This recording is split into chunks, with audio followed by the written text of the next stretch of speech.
예수께서 가버나움에서 큰일을 겪으시고 회당 안으로 들어가십니다. 그랬더니 거기에 한 손 마른 사람이 있었다. 이렇게 기록을 합니다. 여러 성경 외의 자료들에 의하면 이 한 손 마른 사람이 미장이었다.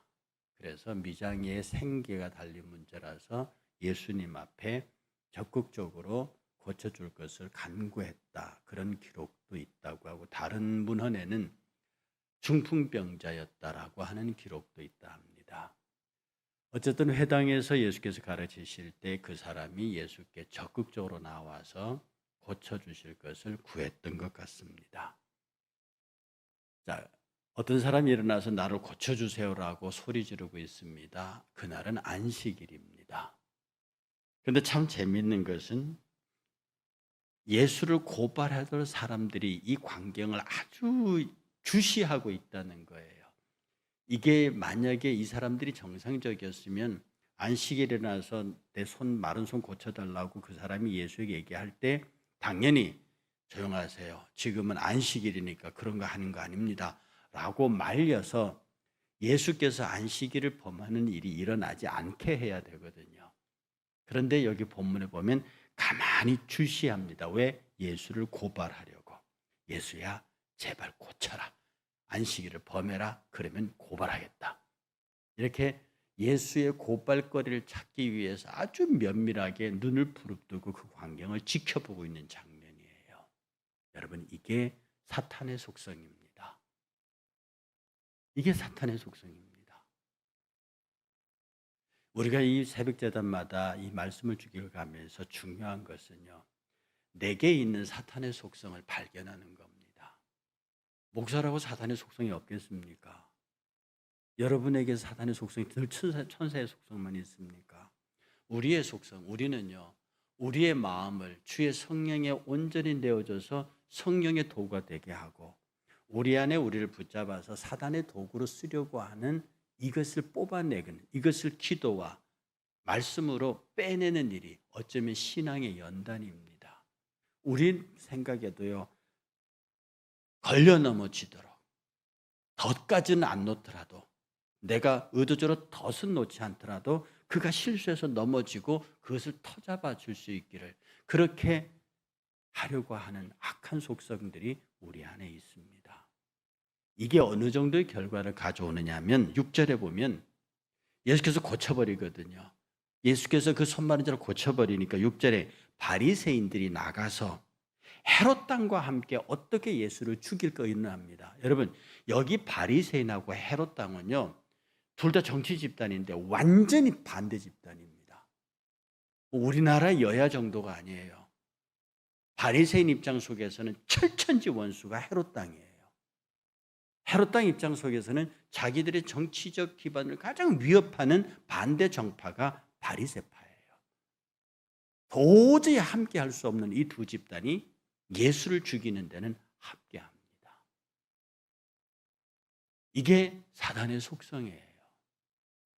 그래 우리가 하나님 앞에서 우리의 심성을 고온히 지켜가면서 신앙생활한다고 하는 것, 내 안에 역사하는 사단이 나를 악의 도구로 삼으려고 하는 것, 여기에 대해서 치열한 투쟁이 없으면 우리도 어느 순간에 바리새파가 되고 헤롯 당이 돼서 예수를 죽이는데 도저히 가까워질 수 없는 두 집단이 가까워지는 것처럼 어떤 집단과 사람과 가까워져서 공동의 목표를, 자기들을 건드리고 있는 공동의 목표를 무너뜨리는 도구가 되는 거예요.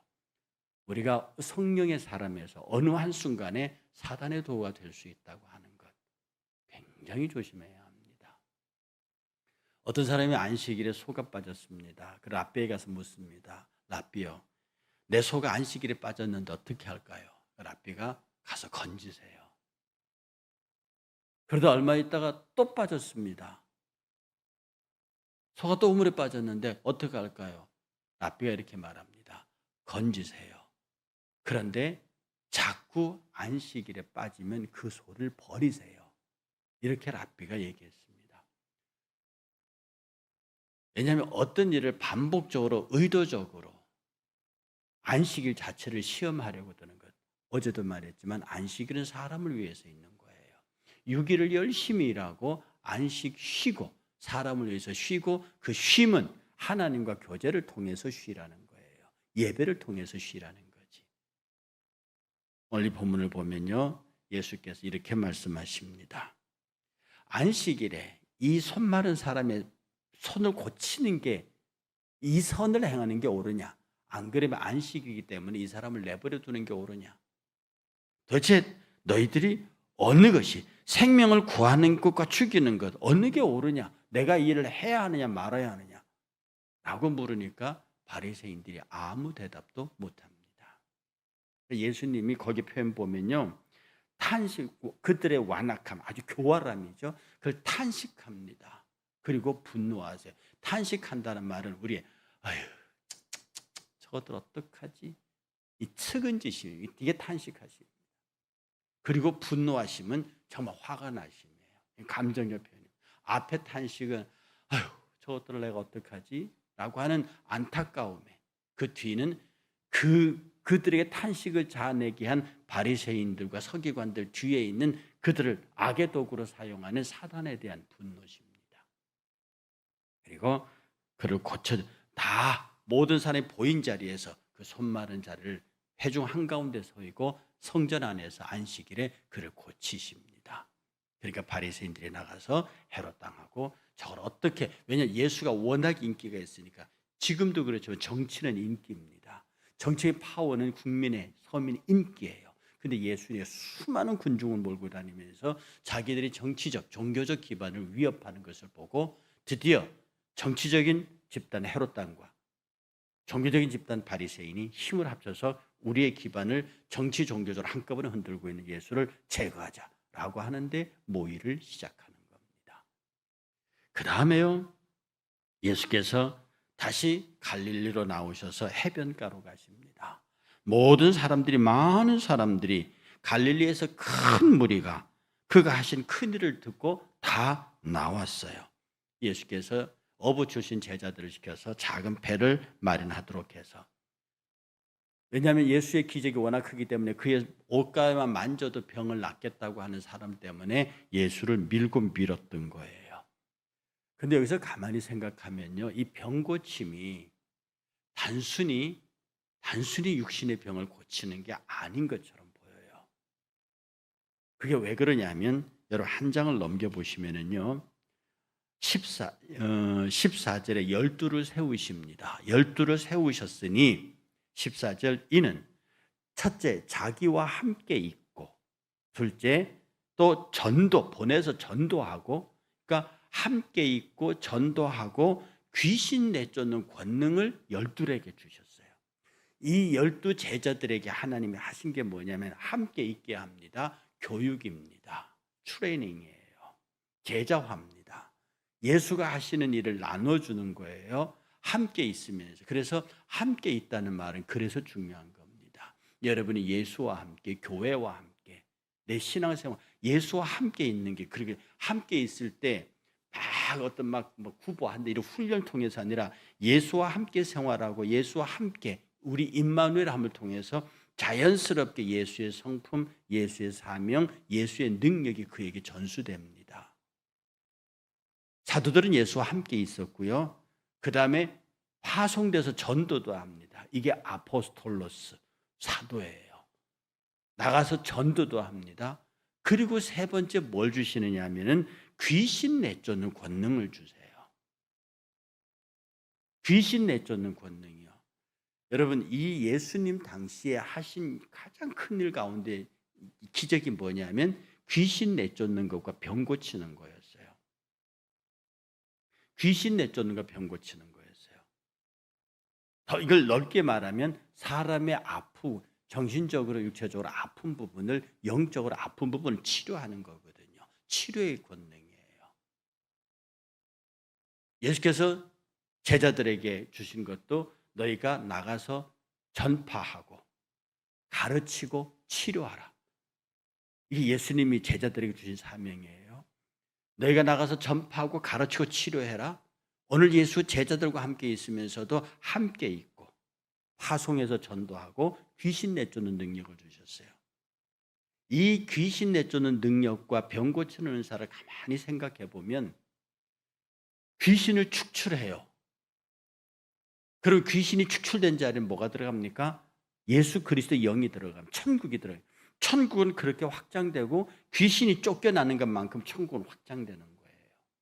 예수께서 한 사람에게 들어간 귀신을 내쫓습니다. 그러면 그 사람의 마음속에 예수의 영이 들어가죠. 그가 하나님의 나라입니다. 예수께서 질병을 쫓아낸다. 이 질병은 귀신의 이 당시에 예수 당시에 사람들이 생각하는 질병은 귀신의 결과예요. 귀신이 그를 지배하고 있다는 증거예요. 그래서 유독히 예수의 사역에 병 고치는 역사가 많은 것은 이 당시의 고백적인 내용은 사람의 질병은 죄와 관계에 있다고 하는 겁니다. 사람의 질병은 죄와 관계에 있다고 하는 겁니다. 그래서 이 질병의 축출은 귀신의 영역의 축출을 얘기하는 겁니다.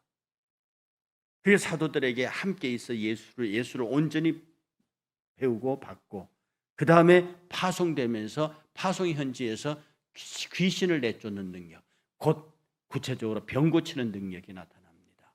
이것은 단순히 의사가 병 고치는 것으로 이해하시면 안 돼요. 사단의 권세를 밀어내고 사단의 권세를 제압해서 하나님 나라를 확장시킨다는 뜻입니다. 이 일 바로 앞에 보면 무슨 말이 있느냐면 예수님께서 막 사람들을 몰고 막 해변가에 배를 띄우고 있을 때 귀신들이 와서 여기 보니까 12절에 귀신들이 쫓아와서 11절에 더러운 귀신들도 어느 때든지 예수를 보면 그 앞에 엎드려 울부짖으되 당신은 하나님의 아들이며 이렇게 말해요. 귀신 들린 자들이 예수를 보기만 하면 어디서든지 엎드려서 많은 사람이 있는 데서 병 고침을 받은 사람이 아니에요. 예수를 따르는 사람이 아니에요. 귀신들이 엎드려서 당신은 하나님의 아들입니다라고 올바른 고백을 해요. 그런데 예수께서 말리시거든요. 하지 말라는 겁니다. 왜요? 예수님이 당신이 하나님의 아들로 드러나야 하는 것은 십자가입니다. 십자가에서 하나님의 아들로 드러나셔야 돼요. 그래서 예수님께서도 제자들에게 내가 한 일을 내가 메시아라는 거 알리지 말라고 제자들은 그러시거든요. 그런데 십자가 칠 때가 점점점 가까워올수록 당신이 메시아임을 십자가에 죽어야 함을 하나님의 아들임을 십자가에 가까이 오면서 서서히 밝히기 시작해요. 그런데 사탄은 그 자리에 엎드려서 당신이 하나님의 아들입니다라고 말하거든요. 이게 무슨 의미예요? 사탄은 메시아까지 십자가까지 예수를 못 가게 하는 것일 수도 있습니다. 여기서 기적을 베풀고 여기서 수많은 사람을 고쳐서 여기서 하나님의 아들로 드러나십시오. 그래서 예수 그리스도의 십자가의 죽으심에 큰 구속의 역사가 이루어지지 그래서 드러나는 십자가의 메시아가 아니라 여기 이 많은 군중들이 환호하고 박수하고 당신을 따르는 이때에 정치적으로 종교적으로 메시아가 되십시오. 당신은 하나님의 아들이십니다 라고 말하는 거예요. 하나님의 아들이라고 하는 참 귀한 고백 속에 사단의 무서운 음모가 숨어 있는 거죠. 우리는 말로 신앙을 평가하면 안 되는 겁니다. 그래서 예수님께서 말 못하게 하시는 거예요. 예수께서 자기를 나타내지 말라고 많이 경고합니다. 귀신 들린 자에게. 그 귀신들이 귀신 들린 자를 통해서 당신은 하나님의 아들이라고 막 드러낼 때 내가 하나님의 아들로 드러나야 하는 것은 너희들을 병 고치고 너희들 복 주고 너희들 잘되게 하는 데서 내가 하나님의 아들이 아니고 십자가에 죽을 때 내가 하나님의 아들로 드러나야 한다고 하는 겁니다. 그런데 여러분들은 여러분의 기도하고 여러분이 아픈 부분, 곤란한 부분, 힘든 부분 기도하면서 이거 해결해줘, 이거 낫는 데서 예수가 하나님의 아들이 아니십니까? 그러기를 원하지 않으시느냐고요. 우리가 믿는 예수 그리스도 십자가 예수입니다. 막 다니면서 기적을 일으키는 그 예수님이 아니고요. 그런데 오늘 많은 사람들이 기적, 내 기도의 응답, 여기에서 어떤 역사가 일어날 때 그분이 정말 메시아고 십자가에 나의 죄를 위해서 죽으신 예수 그리스도는 내 피부에 탁 와닿지 않습니다. 사단은요, 예수를 따르는 예수의 병 고치는 은사 때문에 따르는 수많은 사람들 앞에서 당신은 하나님의 아들입니다 이렇게 말합니다. 예수님이 그렇게 못하도록 하셨어요. 우리 분명히 기적의 역사를 믿습니다. 그의 병 고침의 역사를 믿고요. 그러나 그곳이 하나님의 나라가 아닙니다.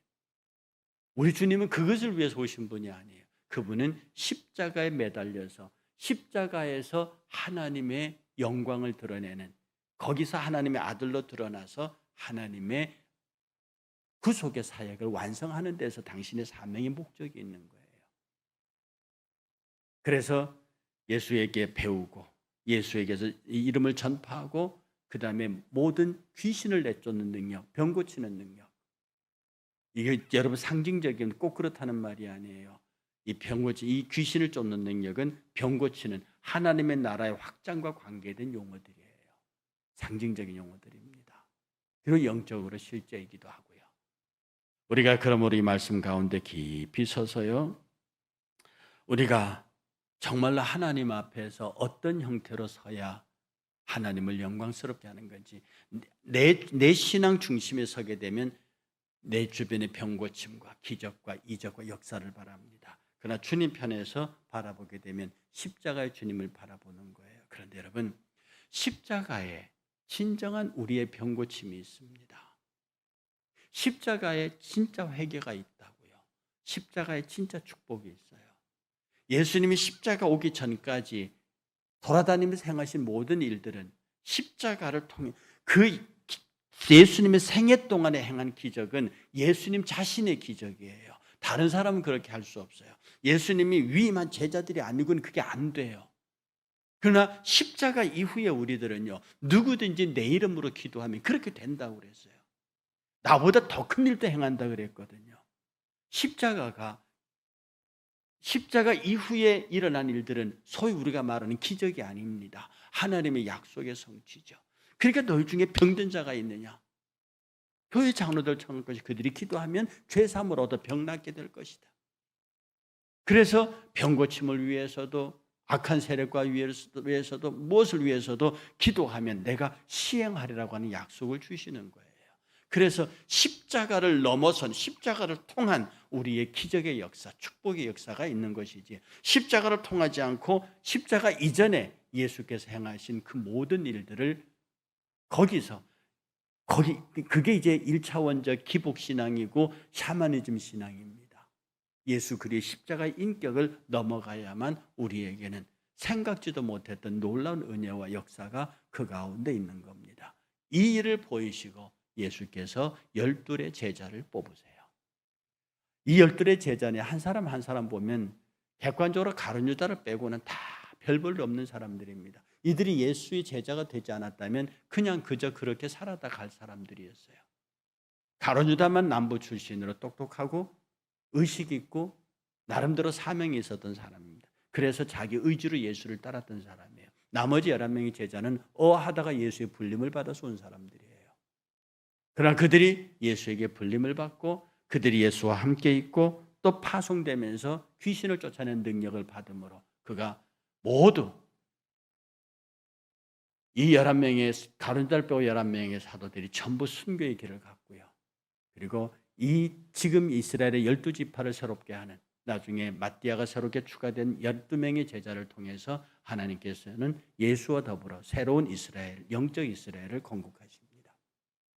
오늘 이 말씀을 쭉 함께 생각하면서요, 내가 예수와 함께 있는지, 그리고 내가 예수로부터 보냄을 받은 사명이 있는지, 그리고 무엇보다도 귀신을 내쫓는 능력, 이건 병 고치는 능력인데요, 이것은 다시 말씀드리지만 하나님의 나라를 확장하는 겁니다. 귀신이 쫓겨간 자리는 예수에 의해서 귀신이 내쫓기면 거기가 하나님의 나라가 확장되는 거예요. 이런 영적 승리의 사건이 내 주변에서 일어나고 있는지를 한번 깊이 생각하시고, 오늘 본문이 우리에게 치열하게 도전하고 있는 이 말씀 앞에 하나님, 나로 하여금 내 목적을 위해서 헤롯 왕과 바리새인이 야합하는 그런 일이 일어나지 않게 하시고, 내 목적을 위해서 형제의 실수를 주목하여 바라보면서 실수가 일어나면 그 실수를 일어나는 순간에 그것을 터잡고 낚아채서 그를 혼란에 빠뜨리겠다고 하는 악한 생각, 악의 도구가 우리에게 없는지 잘 살펴서 꼭 믿음으로 하나님이 기뻐하시는 사람의 삶이 되시기를 주의 이름으로 축복합니다.